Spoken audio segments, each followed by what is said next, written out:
వ్రతశాల ఇది నా యేసు నివసించశాల. కాలం మనం శత్రువుల కోసం ప్రార్థన చేయలేదు, లేక హింసించు వారి కొరకు ప్రార్థన చేయలేదేమో. దేవుడి శుభదినాన మనకు ఒక అడుగు ముందుకేసి ఒక గొప్ప శక్తినిచ్చి శత్రువులను ప్రేమించే తత్వం ఇచ్చి హింసించే వారి కొరకు ప్రార్థన చేయటం వలన జరిగే కార్యం ఏంటంటే వారి క్షేమము మీ క్షేమముగా మార్చబడును. నా భర్త వేరే స్త్రీతో అక్రమ సంబంధం పెట్టుకున్నాడు, ఆమె వలన నా భర్త నన్ను నా పిల్లల్ని చాలా చాలా హింసిస్తూ ఉన్నాడు, ప్రార్థన చేయమని కోరితే ఆమె కోసం నేను ప్రార్థన చేస్తుంటే దేవుడు నాకు ఇచ్చిన మాట ఏంటంటే ఆమె కోసం ఈమెను ప్రార్థన చేయమని. ఈమె శత్రువు ఎవరు?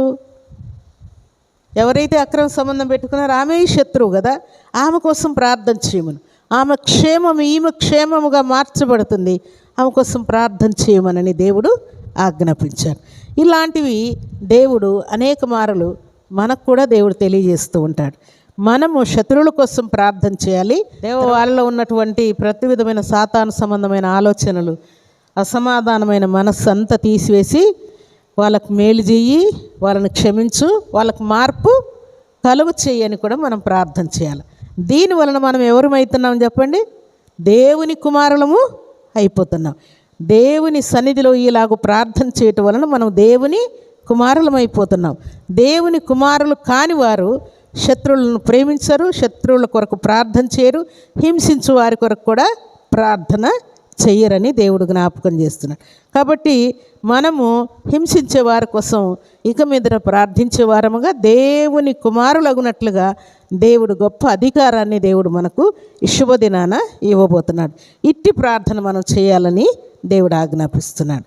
ఇంకొక మాట పరిశుద్ధ గ్రంథంలో నుండి యాకోబు రాసిన పత్రికనే 5వ అధ్యాయం 16వ వచనంలో చక్కని మాట అక్కడ వ్రాయబడింది. చూడండి, మీ పాపములను ఒకనితో ఒకడు ఒప్పుకొనుడి, మీరు స్వస్థత పొందునట్లు ఒకని కొరకు ఒకడు ప్రార్థన చేయడి. నీతిమంతుని విజ్ఞాపన మనఃపూర్వకమైనది, బహుబలము గలదై ఉండును. ఒకరి కొరకు ఒకరు ప్రార్థన చేయాలంట. ఒకరి కొరకు ఒకరు అంటే మీరు ప్రార్థన చేసేటప్పుడు మీ ప్రాబ్లం తెలిసిపోవాలి. ఏ ప్రాబ్లమైనా కానీ ఆ ప్రాబ్లం, ప్రభువా నీ కుమార్తెకున్న ప్రాబ్లం క్లియర్ చెయ్యి, ఈ ప్రాబ్లం తొలగించు, నీ కుమారుని ప్రాబ్లం క్లియర్ చెయ్యి, నీ కుమారుని యొక్క కుటుంబాన్ని సమాధానంతో నింపు అని ఒకరి ప్రాబ్లం ఒకరికి అర్థమయ్యేటట్టుగా చెప్పుకొని మీరు ప్రార్థన చేసుకోవాలి. ఒకరి కొరకు ఒకరు ప్రార్థన చేయండి. అప్పుడు ఏమైందంట ఆ ప్రార్థన? నీతిమంతుల ప్రార్థన బహుబలము గలదై దేవుని సన్నిధికి చేరుతా ఉన్నదంట. ఒకరి ప్రాబ్లం ఒకరికి చెప్పుకోలేదనుకోండి, అప్పుడు ఏమవుతారు? మీరు నీతిమంతులు కారు. నీతిమంతుల ప్రార్థన బహుబలము గలదని దేవుడు ఆజ్ఞాపిస్తున్నాడు. ఒకరి కొరకు ఒకరు ప్రార్థన చేయండి. ఎవరు చెప్తున్న మాట? ఈ మాట దేవుడు చెప్తున్నాడు. దేవుని మాటను ఎట్లా తీసుకోవాలా? ఎంతో జాగ్రత్తగా తీసుకోవాలి, ఎంతో భయంతో తీసుకోవాలి, ఎంతో భక్తితో దేవుని మాటను మనం తీసుకోవాలి.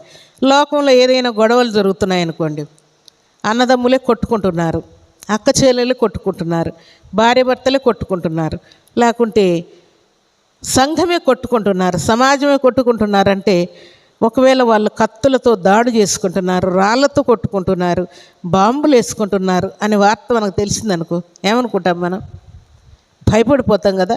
ఆ ప్లేస్కి వెళ్ళడానికి కూడా భయపడి వెళ్ళిపోతాం. దేవుని సన్నిధిలో చేరిన మనం రోగాలకి, సాతాను సంబంధాలకి, గొడవలు చేసే వాళ్ళకి, లేకుంటే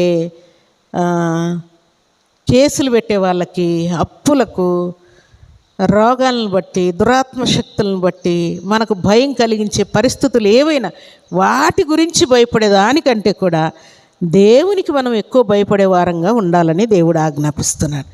దేవునికి భయపడటం వలన మనం అస్తవ్యస్తంగా మన ప్రవర్తన మనం ఉంచుకోం. దేవునికి భయపడటం వలన మనం అన్ని విషయాల్లో కంట్రోల్ అయిపోతూ ఉంటాం. ఇది దేవునికి ఇష్టం లేదు. కాబట్టి దేవునికి ఇష్టం లేని క్రియ నేను చేయలేను, నా వల్ల కాదు, అంత ధైర్యం నేను చేయలేనని మనల్ని మనం కంట్రోలు చేసుకుంటాం. దేవుని సన్నిధిలో చేరిన మనం అందరం కూడా ఒకరి కొరకు ఒకరు ప్రార్థించేవారుగా ఉండాలని దేవుడు ఆజ్ఞాపిస్తున్నాడు. ఒకరి కొరకు ఒకరు ప్రార్థించడం వలన ఏం కలుగుతుందని చెప్పుకున్నాం? నీతిమంతుల ప్రార్థన బహుబలము గలదిగా ఉంటుంది. ఒకరి కొరకు ఒకరు ప్రార్థన చేయడం నీతి. అది నీతి కనుక నీతిమంతుల ప్రార్థన బహుబలముగా ఉండునట్లుగా దేవుడు కార్యం చేస్తున్నాడు. కాబట్టి దేవుని సన్నిధిలో చేరిన మనం అందరం కూడా ఒకరి కొరకు, నీ సమస్య నీకు ఎంత భారమో ఇతరుల సమస్య కూడా నీకు అంతే భారం అనిపించాలి, అంతే కష్టం అనిపించాలి, అంతే దుఃఖం అనిపించాలి.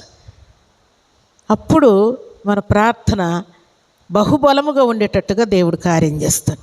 నీ నోట నుండి ప్రార్థనను పలుకుతూ ఉంటే దేవుడు తక్షణమే దాన్ని నెరవేర్చాలని దేవుడు ఆశపడుతూ ఉన్నాడు.